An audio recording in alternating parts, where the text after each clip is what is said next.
So tell me what, I mean, I didn't see your live stream yet. I'm going to look it up, obviously, as soon as we're done here.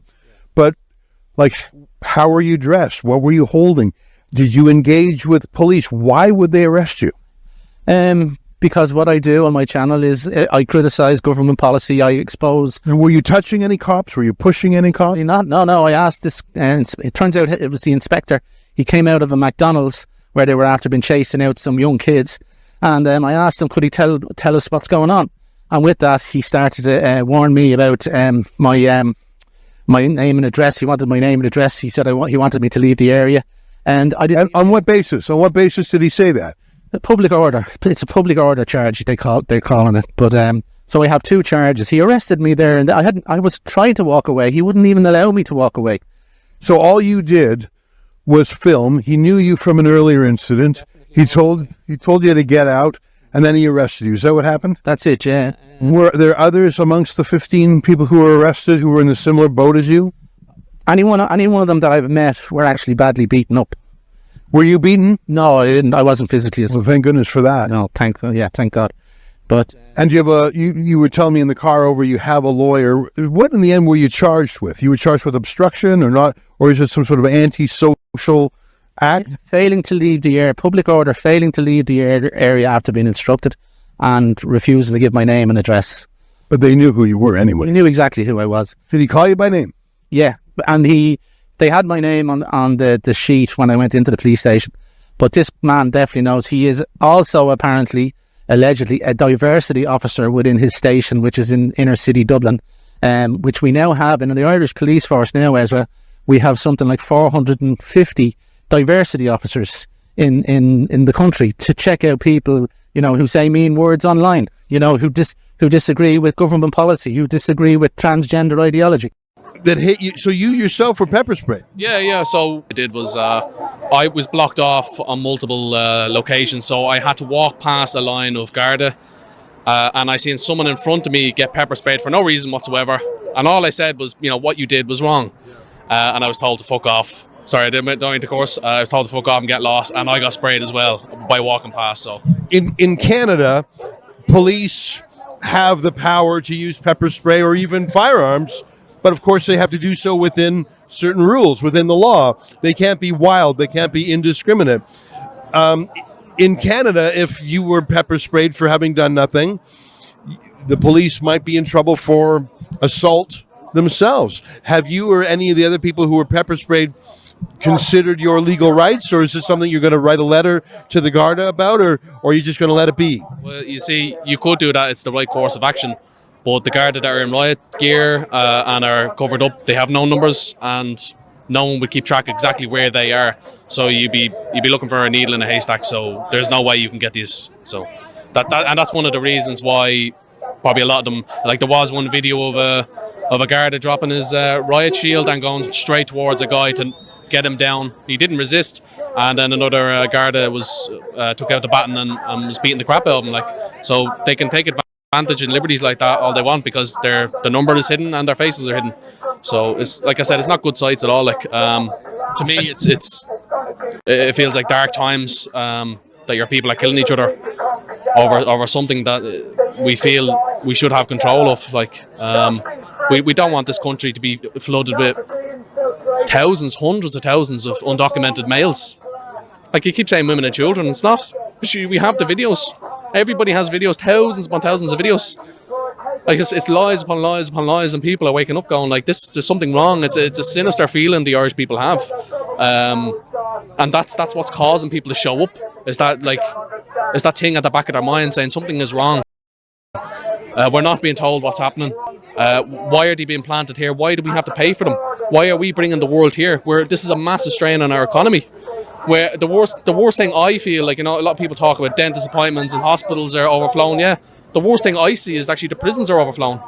Our prisons are at 87.5 to 90%, and they're letting criminals out because of overcrowding.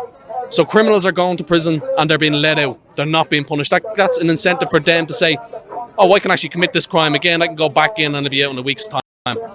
It's madness, and it feels like this is the fall of a republic. It feels like this is the fall of our culture and our civilization, and and people can feel it. People can see it. I see it. I'm in politics now. I'm an engineer. I didn't want to do politics. I don't like politics. I don't want to be a politician. But I'm doing this because I see bad things happening in the future if no one takes a stand against this. Our culture is being eroded. What are we supposed to do? And to be honest, I don't even have any answers. No one has answers.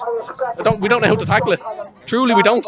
Never colonised anyone, as you said, never owned slaves, weren't involved in that whole debacle, and yet we're almost being treated as though we were. And I do think that the Irish as a people are a bit of a thorn in the side of people who would like to push that ideology, because we can say like, hey, we were never part of that. Why are you kind of tarring us with the same brush? Because I saw you last week as well. Yeah. Oh, that's right, yeah. Well, I camped in here. I camped here with these people. Oh, did you? I stayed here week on end, brought up my dogs and everything. And I got... The Irish homes people are ignored, and more people are going. I've known people suicides over homes. People are joined the other night there, someone jumped into Liffey. I think last night as well, people jumped into Liffey because they're sick of it. They've got nothing. They're being treated like they're nobody in their own country. Like I said, I'm not racist.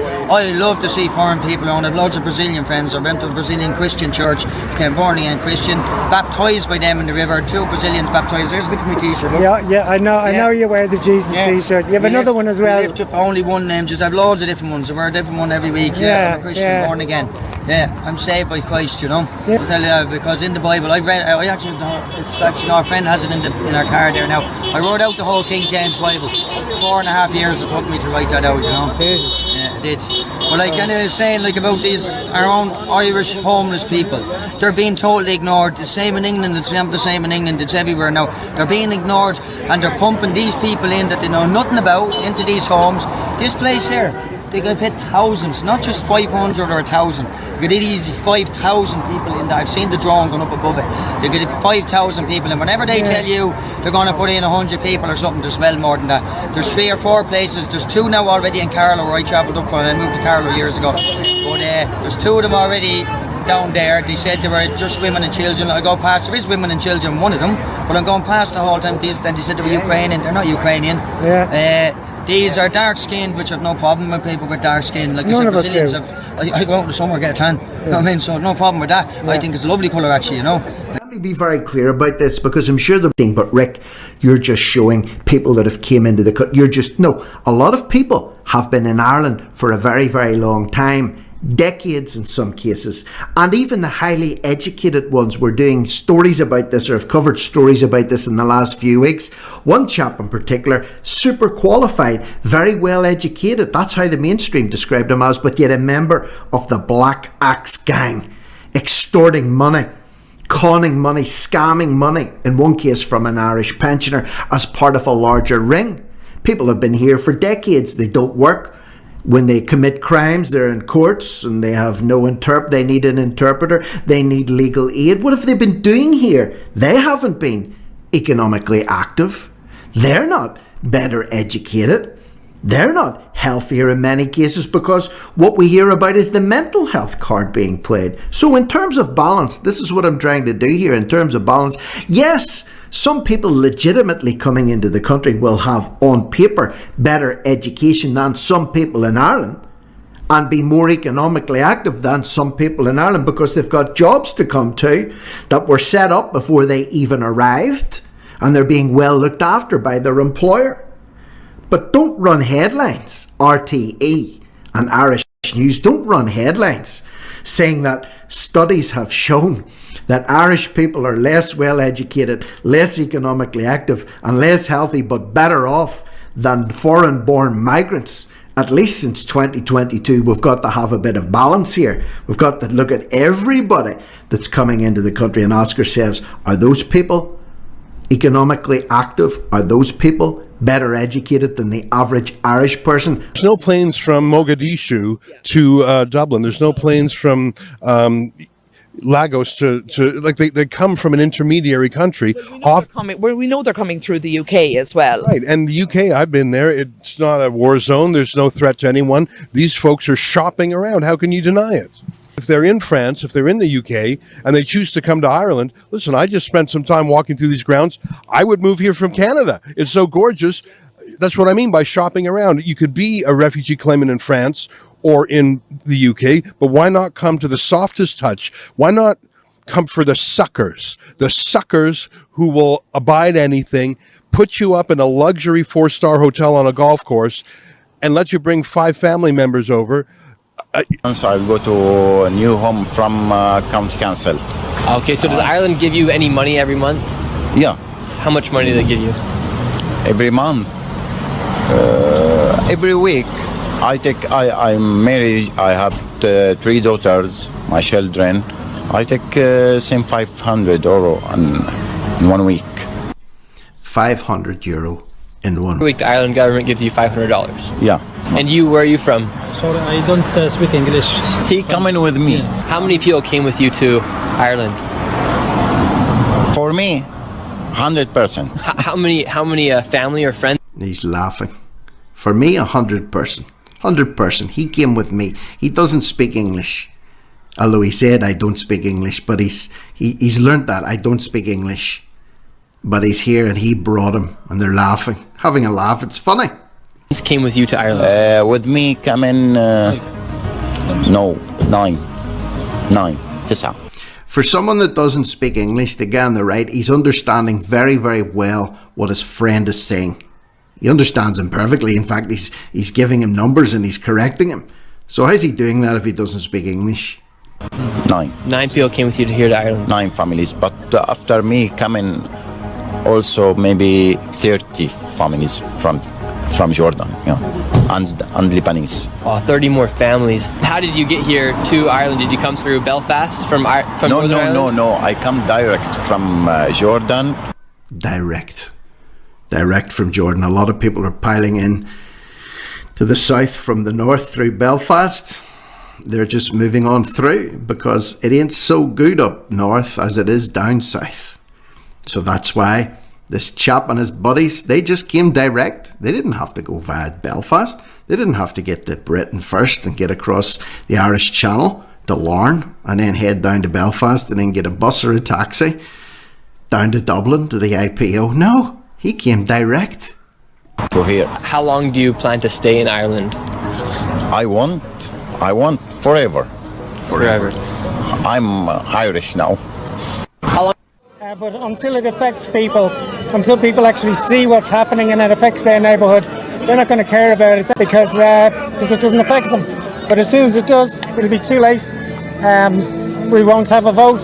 The amount of asylum seekers we take in will be taken as voters. They will vote for the parties that will keep them here, that will keep expanding their numbers, letting them through customs without passports. They're the people who they will vote for. Take our bridge back. The call for a referendum on mass migration. There's thousands of people marching in Ireland for and against. Obviously there's a problem. That there may not be a golf course for finish because the points I said earlier, if I was prepared to sell my soul for money, there's an awful lot of land attached to that golf course. We see modular homes going up in places in Ireland. Who's to say that Dundrum isn't next? Last question for you. So you have an encampment here. You have about 6 people at this moment. I imagine the crowd waxes and wanes. Maybe you even have people here overnight. But let's say one night at 2 a.m., a big coach bus pulls up with 50 souls in it from who knows where, and it approaches the gates. What happens then? I mean, what? It's a moral statement. It's a political statement that you're here, but they might speed through just as quick as the proprietor did. Well, look, I mean, I'm sure you won't be insulted if I say we're going to keep our powder dry on that one. We're not going to announce what our plans may or may not be. The reality of the situation is we probably don't fully know ourselves. None of us has ever been in a situation like this before, but I want to reiterate the point that we are a peaceful protest. We've been peaceful from the start, and we are resolved to be peaceful throughout. We've seen how things flare up in other communities. That approach has not worked anywhere else. I don't see how it's going to work here in Dundrum. We will just keep fighting, and we'll keep working away in the background. And but whatever happens, we're not giving up on this. We're not giving up on our hotel. We want our hotel back. We want to bring Dundrum back to life, and we want to restore Dundrum as a destination, not a place with tumbleweeds in the village that people just drive through on their way to somewhere else. Thanks so much. Love Ireland, always will. And the beauty of Ireland will always be, but regarding Irish people, I just feel they need to wake up now and get out and fight for our country.